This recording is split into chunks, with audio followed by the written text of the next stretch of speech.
So if you thought about yourself as walking a mile in someone else's shoes, as if you grew up in their circumstances, might you make the same choices as them? If that's true, then the question is, are we all more similar than we are different? Is it just that we are sometimes lucky? Or is it possible that your ego chose defense mechanisms that were more pro-social? And so you've had more opportunities in your life and you've evolved down that path. My name is Deb Blum, and this is The Whole Soul Way. It's my signature program that I've been teaching for the past 4 years, and I decided to offer the foundation lessons, exercises, and tools for free on YouTube and all of the major podcast channels. Because I truly believe that the world needs more of us, healed, whole, authentic, and awake. And you know what? I don't want to be a barrier to anyone getting the help that they need. And in fact, I really want to be part of the change.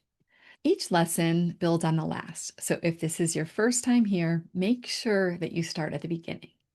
This is your invitation. Show up, do the work, and join the movement of souls who are committed to creating a better world, one inner transformation at a time. Let's dive in. Let's talk about the cherished self.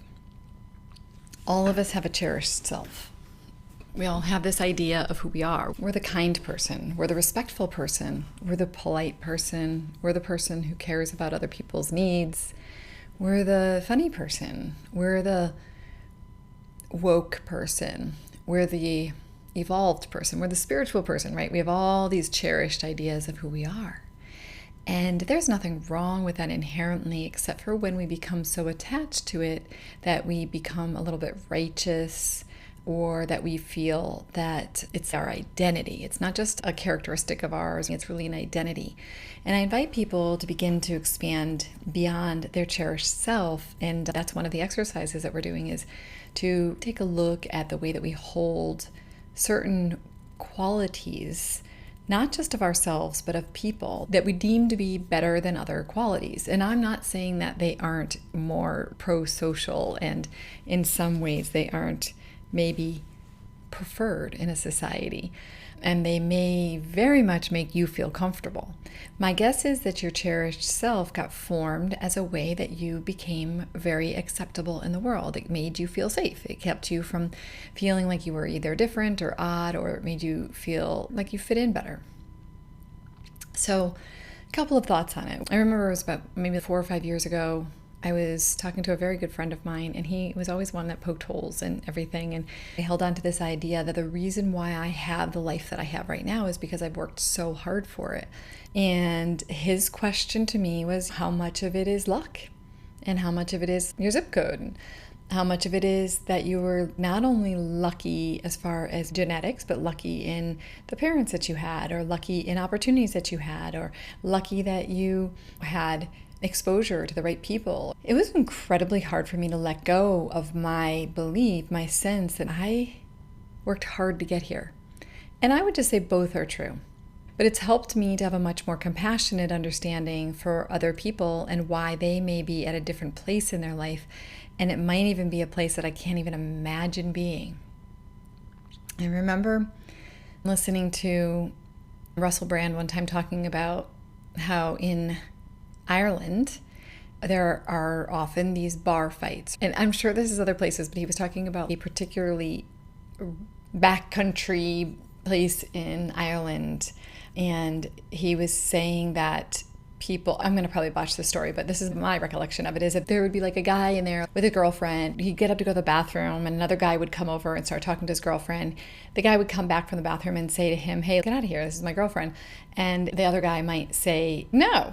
And then they may not have all of the communication skills to be able to talk to one another in a way where they can diffuse the situation. And instead, the guy that has the girlfriend just punches the other guy in the face. And the question is that actually bad? Or is that just another form of communication?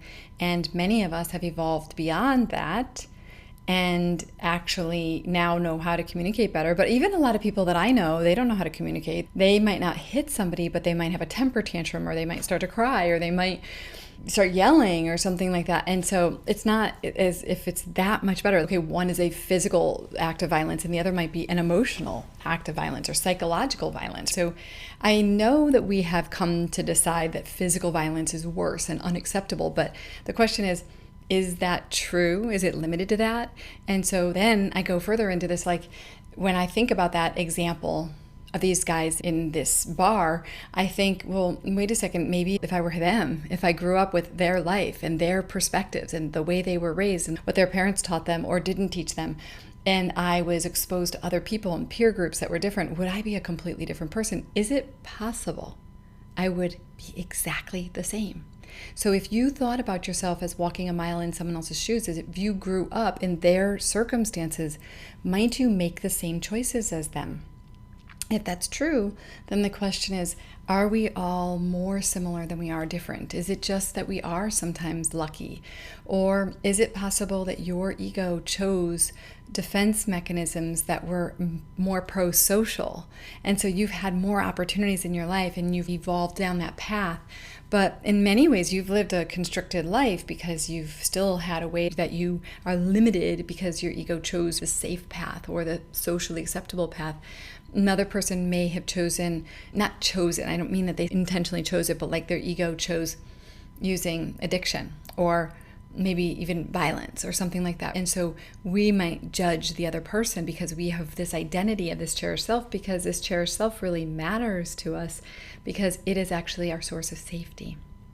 So then we have to start to let go of the cherished self and start to really own not only that we may not be as perfect and wonderful as we always think we are. We may actually do some of these things that we judge other people for, one. Two, that we may have gotten a lot of what we got in our life because of luck, good fortune. I've always said to people when I ever have a conversation about this, I feel so fortunate and so grateful that my ego chose such a productive and useful and pro-social defense mechanism or set of defense mechanisms that allowed me to be able to be in the world and be high functioning and have friends and have a husband and have children. I am so grateful because some people, their ego defense mechanisms really have kept them in a lot of pain and suffering. And maybe you do too. And I'm not trying to suggest that you had this experience. I'm just saying, can you see where perhaps you did? Like a lot of people in this group are people pleasers, and people pleasing actually is somewhat of a pro-social thing to do. It's not pro-self, but it is pro-social, and it's pro-self in the sense it's protective, but it's not pro-authenticity, but it still might be why you're where you are now. So that's the work in the whole cherished self piece of this, is to try to understand the cherished self that we hold on to. Is that cherished self fully accurate? Is it complete? Might we be more than that cherished self? Might it be beneficial to see places where we don't act in full alignment with this vision we have of who we think we should be and who it's safe to be? And perhaps we could start to embrace those parts of ourselves and start to see we are whole. We are not just that. So like when I went through this process with my friend, I had to see that there's more of me. I'm not just that cherished view. So we're going to see if you can start to discover this. And I just want to say that this exercise we're going to do is rooted in some work that I did with Shakti Gawain, and she has since passed, but some of the work that I did with her was really instrumental in me being able to more fully embrace all of who I am. And that's what I want for you as well, because wholeness equals aliveness, vitality, fulfillment, and excellent relationships.